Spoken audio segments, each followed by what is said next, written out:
Danganronpa is a murder mystery video game franchise where a bunch of high school students are essentially forced to kill each other by Yogi Bear. With such a premise, you've gotta have some good trials, and good they are indeed. In fact, I find them to be Danganronpa's most attractive feature. All 18 trials in the series are distinct from each other, and they keep the player on their toes. I mean, damn, I'd be on my toes too if Yogi Bear was constantly watching me. Let's cut right to the chase. First of all, the video will contain major spoilers for all 3 mainline games, so don't come complaining to me if you didn't know that Iron Man killed Thanos. Second of all, I ranked these cases using a few factors: investigation, dialogue, story importance, and sweet executions. A case could have a bone-chilling execution, but a predictable and boring case, or vice versa. Lastly, this is all my opinion, so we are all destined to disagree. Please be respectful and civil in the comments and leave your own lists. My list isn't the right list, and I'd like to hear everyone else's own input. So grab your Mondo butter covered popcorn and let's dive right in. Coming in dead last, no pun intended, is 2-3, or Mikan's Trial. Mikan's Trial is easily my least favorite case for a multitude of reasons. First of all, Mikan does the most swell job keeping herself hidden. I mean, look at her, there's no way she could be a killer, right? Second of all, this trial is just far too convoluted to even make any sense. Like, how the hell did Mikan even set up the crime scene for Yoko and get to the motel in that span of time? Compared to other cases, the investigation and plan here isn't clever or interesting, it's just mind-numbingly confusing. Lastly, her execution isn't really that interesting compared to others. Yes, it's brutal like always, but it's really just her having a little bit too much fun on a huge mechanical arm and then getting launched into space like Cars or something. Now, don't get me wrong, I do joke around quite a bit, but I don't actually hate Mikan. In fact, her story is very tragic and she was really just a victim of manipulation. While this is my least favorite trial, it definitely has some good aspects about it and is really supported by the lore that's presented after this trial and in outside sources such as Danganronpa 3 anime. But the main problem with this trial is the same problem that the other Chapter 3 trials have. It doesn't really introduce anything that's going to make you want to flip the table in sheer shock, but rather it just seems to exist just to kill off more characters and move on with the game. While it's far from the worst thing ever, it's most certainly hard to compare it to literally any other trial in this entire franchise. Coming second to last is going to be the final trial of the entire series, Danganronpa V3 Trial 6. Imagine, you've been waiting the entire game to solve the mystery. Why are the students here? Where are they exactly? What is going on? Is Junko the mastermind for the 3rd time? Is Half-Life 3 finally coming out? Nah, they're just in a television series and the mastermind was the most boring character in the entire game. This trial is going to be a hit or miss for many. Some people will think that this trial is incredibly chaotic and subversively creative, while others will find it anticlimactic and an odd way to end the series. While both can be argued, I'm personally on the latter side. I thought there were some cool things about the trial, hence why it's not dead last, but I personally wanted and expected more for the conclusion of the entire series. Hell, with all the hints that they were giving in the previous chapters, I thought it would be something really interesting and deep, but I just found the whole television show thing to be really shallow compared to my expectations. Like, seriously, it's just Survivor, except everyone dies god-awful deaths.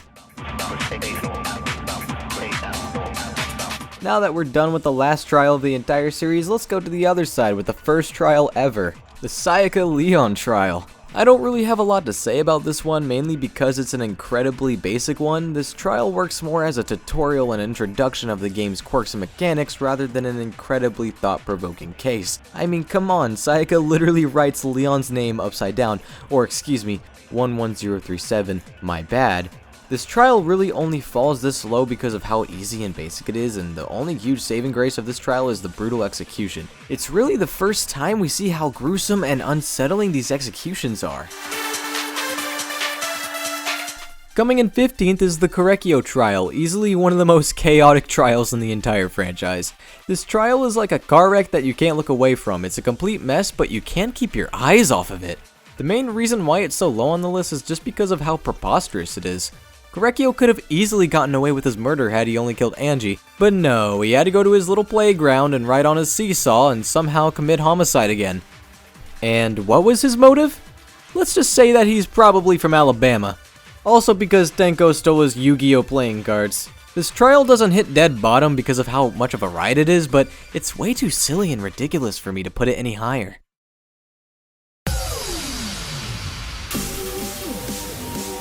I was debating whether or not I should even include Mukuro's trial because it's the shortest trial in the entire franchise, and it's hardly even a case since it's literally unsolvable. The case was literally set up from the beginning to be unsolvable by the characters. Also, this is the only case where you can choose between two different quote-unquote endings. The bad ending depicts that the characters live on in the academy and have kids, strangely enough. Even if you do end up getting this bad ending, it reverts you back and you continue the game like you're supposed to anyway. I added this trial at this spot because while it isn't really a trial, it's still interesting, and it's really the only trial of this fashion in the entire franchise. Now in my opinion, there's a bit of a jump in quality here from the previous entries on the list. From the mediocre to the pretty good, we're starting to get into the entries that are actually pretty substantial, because number 13 goes to Celeste Trial. I feel like this trial works a little bit better than the other dual murders simply because it's the first time it ever happens, so there's quite a bit of shock value here. It also has a lot of cool factors such as the framing of Hagakure and the bodies disappearing like Houdini on a Sunday. Overall, this trial is very solid and a very fun one to figure out, even if Celeste is sort of a predictable culprit. I can also say that Celeste's execution is sort of burned into my mind. The final trial of Trigger Happy Havoc is sort of difficult to rank because it's less of a whodunit trial and more of a lore dump. That definitely doesn't make this trial bad by any means, it's really just putting all the puzzle pieces together, which isn't too difficult as long as you've been paying attention to the events of the game. What makes this trial so grand though is just the sheer insanity of the mastermind Junko, which come on, I think just about everyone who went into this game knew it was her. She has just about as many personalities as 12-year-old girls on TikTok who think they have dissociative identity disorder, and her execution is just so clever, combining all the previous executions into one. It's a great conclusion to a great game, which puts it a bit higher than the others. Kurumi's trial is pretty good. It does just about everything right. It has a good mystery, great character moments, and one of the most despair-inducing executions in the entire series. Seriously, all this crap this girl goes through in her execution is absolutely upsetting. The only reason it isn't ranked higher is because the others just simply outrank it for me, and it's just a pretty straightforward case if anything. Nothing totally unusual or clever really occurs in this one. Well, maybe except for... Where's the money, Lebowski? Where's the money, Lebowski? Where's the fucking money, shithead? It's down there somewhere. Let me take another look.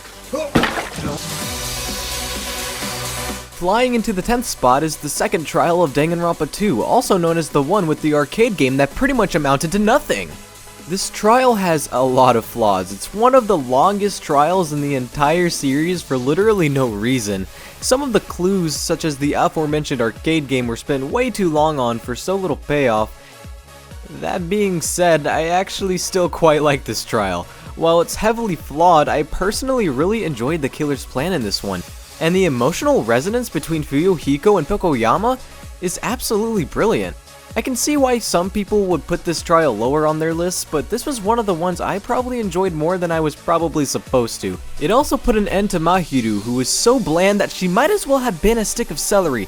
Seriously, do you know who Mahiru reminds me of? She reminds me of the kid from like 2nd grade or something that would tattletale on you for talking to your friend during a quiz or something. God, I hope she gets hit in the head with a metal bat. Oh. Wait.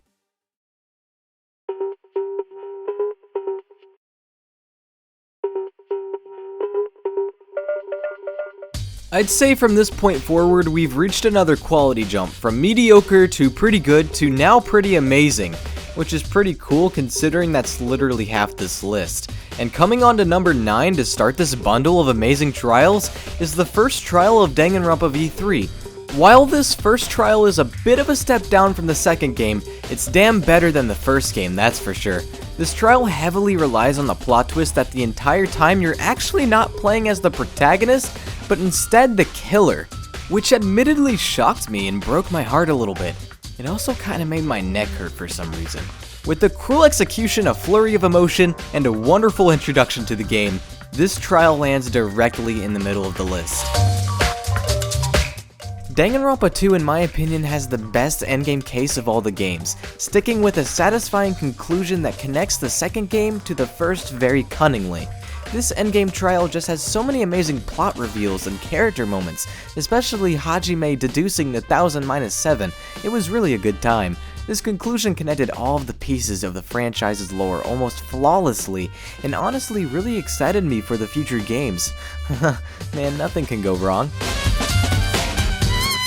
The second trial in the first Danganronpa game lands here, and it's quite a great one. It takes everything you learned from the first trial and makes it far more emotional and trivial. My favorite part of the trial is how Byakuya actually changed up the crime scene to not only throw off the killer, but to make the trial itself more interesting. But I found it kinda weird that Byakuya wrote on the wall that if you enjoyed this video that you should subscribe to Soul Eater Will and click the bell for notifications. That part was sort of unnecessary, but it's really just a nitpick. Also, this trial is just tragic. I mean, Mondo didn't even mean to do it. He was just eating an entire tub of I can't believe it's not butter before lifting weights, and it slipped and killed the poor child, man. I hate when that happens. Number 6 goes to the very first trial of Danganronpa 2, a huge step up from the first game. This first trial much more concisely and less predictably creates a sort of tutorial trial that properly gives amazing character moments to nearly everybody, which is something that makes this first trial very unique. It also has just the right amount of mystery and Danganronpa campiness that makes this series so lovable in the first place. Also, Kamaita laugh. These next 5 cases are each absolutely amazing on their own right and are honestly worth playing the entire franchise just to experience. They're memorable and are just overall well constructed. And the 5th place here really exemplifies that, going to the 5th case in Danganronpa V3. This trial is an absolute roller coaster, and while some of its emotional payoffs are a bit cheesy, it still works to provide unexpected turnouts that make this case so unforgettable. This trial is nearly perfect in every aspect, and I can see why this might be some people's favorite. It barely misses the mark for me though personally, despite how good it is.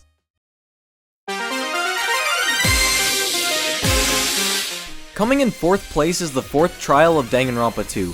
Investigation-wise, this trial is easily the best. In my opinion, this murder mystery is one of the most fun and puzzling trials to solve and requires a lot of your attention. You need to remember times, character alibis, and even the architecture of the building itself. During the investigation, you also get to experience an escape room as Komaida, which ends up being one of the most memorable moments in the series for me.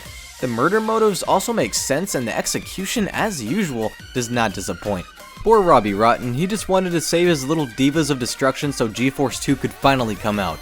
Seriously, Disney, I'm waiting. In all seriousness, it's fundamentally one of the best trials in the entire franchise. Now it's time to get serious, because number 3 on this list is one of the most heartbreaking trials. Sakura's unfortunate suicide. This trial, while the investigation and clues themselves build for a mystery that ends up being somewhat straightforward, it's the emotion and absolute despair that makes this trial so unforgettable. Once you realize what is really going on here, it just upsets you to the core. There's really a lot of great acting here by both the Japanese and English casts during this trial, and the sheer emotion just elevates this trial to be in the top tiers. This trial ends up being one of the most unexpected but well-deserved cases to be in the top. Our runner-up is going to be the VR chat case. Yes, you heard me right. God, this trial was just so creative on every front. It makes me wish that more cases in the series were like this. In this trial, not only do you have to worry about what is happening in the outside of the VR game, but you have to learn the ins and outs of the game and how it's exactly programmed. This trial is a prime example of how a campy Danganronpa case should be designed, and ends up being one of the most well-designed cases in this series in my opinion.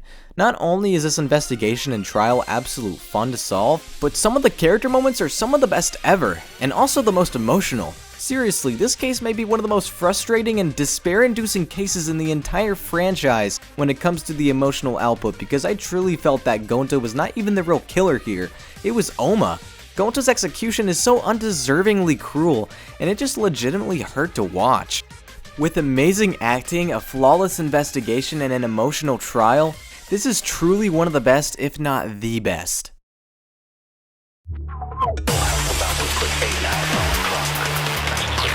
It was pretty difficult for me to choose a king of the trials, but after some time, I finally concluded that the best case in the entire franchise is O.J. Simpson's case in 1995. Being another dual murder, this case really fried my brain and required me to really put my gloves on. Okay, for reals this time, the #1 best case goes to the 5th trial of Danganronpa 2. This trial is the epitome of how a video game murder mystery should be designed. The investigation and trial down to its core is the best design the series has to offer, using every aspect of the murder to its advantage and creating an almost unsolvable case. The only clue that gave it all away is that Komaeda ended up using his ultimate talent to target Chiaki, and who would have even guessed that? It's such a sharp-witted usage of the game's lore and mechanics, and this case is full of even more. It also ends how every good case does, punching you in the emotional gut and giving an execution that's needlessly, yet creatively, cruel and bitter. I could talk about this case for hours. It really left an impact on me and is one of the main reasons why Danganronpa 2 is my favorite game in the entire franchise. This trial is the epitome of everything this franchise stands for, and in my opinion is the best trial the series has to offer. Well, that's my list. As stated before, I would love to hear your guys' list in the comments. Just be sure to keep it civil and respectful, please. Every hateful comment is an extra 10 minutes in the shower crying, and I don't want to waste water in these trying times. If you guys have any suggestions for future lists, or would like for me to make more of these, then let me know. I would really like to make more of these, and if you enjoyed, be sure to support the video by liking and sharing it with your grandma or something, I don't know.